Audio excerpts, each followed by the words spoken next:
En el presente video resolveremos un problema de ley de Faraday. Este video aplica para el curso Electromagnetismo FMF 241 de la Universidad Andrés Bello. El problema es el siguiente. La figura muestra una espira rectangular de resistencia R, anchura D y longitud A, atraída a una velocidad constante V a través de una región de espesor D minúscula, en donde hay un campo magnético B creado por un imán. Este campo es uniforme y, de acuerdo a lo que se ve en la figura, apunta hacia adentro, es entrante. Grafique como funciones de la posición X del extremo derecho de la espira, el flujo a través de la espira, la FEM inducida y la velocidad P de generación de energía interna en la espira. A continuación resolveremos este problema. Primero vamos a mostrar en las figuras siguientes la trayectoria de la espira en función de la posición X de su extremo derecho. A partir de ellas podremos analizar las cantidades pedidas. Aquí tenemos la espira con X igual a 0 entrando a la zona con campo magnético. Aquí se muestra para un valor de X entre 0 y el ancho A de la espira, donde tenemos a la espira entrando a la zona con campo magnético. Para X es igual a A, la espira está completamente adentro de la zona con campo magnético.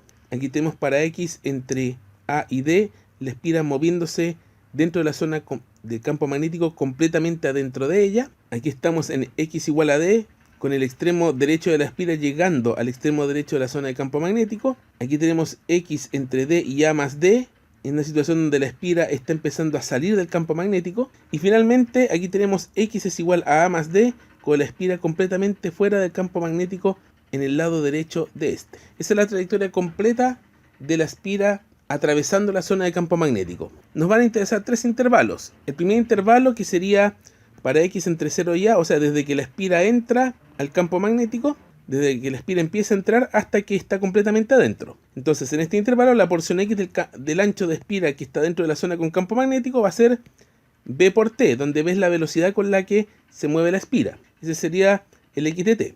Con este X de T podemos determinar que el área de la espira dentro de la citada zona de campo magnético sería D por X de T, o sea, D por B por T. De ahí podemos determinar que el flujo de campo magnético dentro de la espira va a ser el campo magnético por el área ADT, que sería B por D por X, o B por D por la velocidad B por T. La FEM inducida aplicando la ley de Faraday sería menos la derivada con respecto al tiempo del flujo de campo magnético, lo que nos dejaría menos campo magnético B por el ancho D por la velocidad B corta. Y finalmente, la velocidad de generación de energía interna de la espira, que va a ser igual a la potencia del agente externo que la mueve, que sería la potencia disipada por la resistencia de la espira, que sería la FEM al cuadrado dividido en la resistencia, lo que nos daría B mayúscula por D por B minúscula al cuadrado, todo eso al cuadrado, dividido por la resistencia R. Con eso tenemos el intervalo para X entre 0 y A. Ahora vamos a ir al intervalo 2, donde X va a estar entre A y D, que sería todo el intervalo en el cual la espira viaja dentro de la zona con campo magnético, que es lo que apreciamos acá, desde que está totalmente adentro por el lado izquierdo hasta que está totalmente adentro por el lado derecho. En este intervalo, la espira completa de ancho A está dentro de la zona de campo magnético. Luego, el área de la espira dentro de la citada zona va a ser D por A, un valor constante. El flujo de campo magnético dentro de la espira sería B por D por A. La FEM inducida, al ser una constante, la derivada va a ser igual a 0, por lo tanto no tendríamos FEM en la espira en ese intervalo. Y al ser la FEM 0, la velocidad de generación de energía interna también sería 0. Y finalmente llegamos al intervalo 3, que es desde que la espira empieza a salir por el lado derecho de la zona con campo magnético hasta que está completamente fuera. Ahora, aquí vamos a necesitar calcular la porción R del ancho de la espira que está dentro de la zona de campo magnético B. Aquí podemos ver los cálculos. Esta R va a ser el ancho total A menos esta porción T.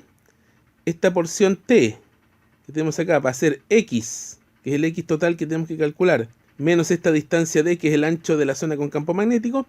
Por lo tanto, esta distancia R va a ser A más D menos X. Y X de T es la velocidad por el tiempo. Por lo tanto, esta porción R va a ser R de T igual A más D menos B por T. De ahí podemos determinar el área de la espira, que sería D por R de T, que sería D por A más D menos X, o D por A más D menos B por T. El flujo magnético dentro de la espira sería B por esta área anteriormente calculada, que sería B por D por A más D menos B por T. La Fm inducida se obtiene derivando con respecto al tiempo el flujo y después multiplicándolo por -1, lo que nos daría B mayúscula por D por B minúscula. Y la velocidad de generación de energía interna sería la Fm al cuadrado dividido en la resistencia, que nos daría B mayúscula por D por B, todo eso al cuadrado dividido en la resistencia. Y con eso tendríamos el tercer intervalo. Y aquí tenemos los resultados para cada una de las variables pedidas. En la pregunta A se pedía el flujo, inicialmente crece linealmente entre 0 y A, entre A y D se mantiene constante y después empieza a decrecer hasta que en una posición A más D se hace 0. Para la Fem, en el primer intervalo va a ser menos B por D por B corta, en el segundo intervalo con la espira adentro de la zona va a ser 0, y en el tercer intervalo va a ser más B mayúscula por D por B corta. Y la potencia va a tener el mismo valor para el primer y tercer intervalo, o sea, entre 0 y A y entre D y A más D, y en el intervalo entre A y D con la espira dentro de la zona de campo magnético va a ser igual a 0. Y con esto damos por resuelto este problema.